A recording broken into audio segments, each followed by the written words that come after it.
How does Charizard's tail work? Why did Gary get 10 badges? And what is this thing? You've got questions, I've got answers. I'm the Algamist, Al for short, and this is Pokemon Why or Why Not, the show that minimizes your Pokemon questions and theories. In the past, I've posted new episodes infrequently, but this month, there'll be a new one every Saturday. If weekly theories prove popular, I'll continue into May, so make sure if you enjoy this one, you give it a like. This week's question: what is muck?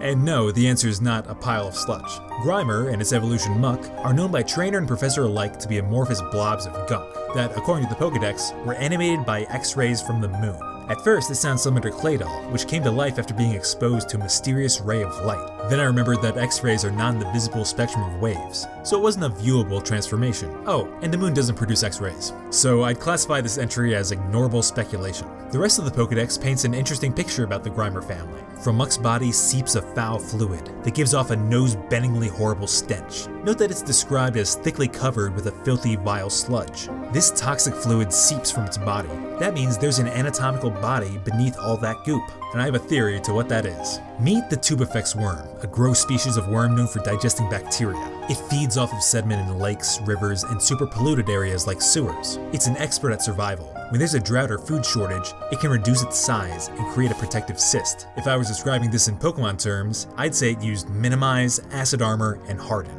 I believe Grimer and Muck are the giant Pokemon equivalents of these creatures. That strand of ooze connecting Muck's mouth makes sense if you picture a knot of worms. As for living in bodies of water, notice their Gen 1 locations, the Pokemon Mansion and the Power Plant. These polluted locations are right next to an ocean and river respectively. As for Gen 2, remember the location of Team Rocket's hideout, filled with poisonous Pokemon? That pollution attracted many Grimer and Muck. And where did they take up residence? In the lake above the abandoned facility. These Pokemon aren't sludge, they're worms coated in it. Shout out to Kaneko190, who suggested this theory in the comments. If you have any Pokemon questions or theories you want addressed, leave them below. And subscribe for next week's episode. Gotta catch you later.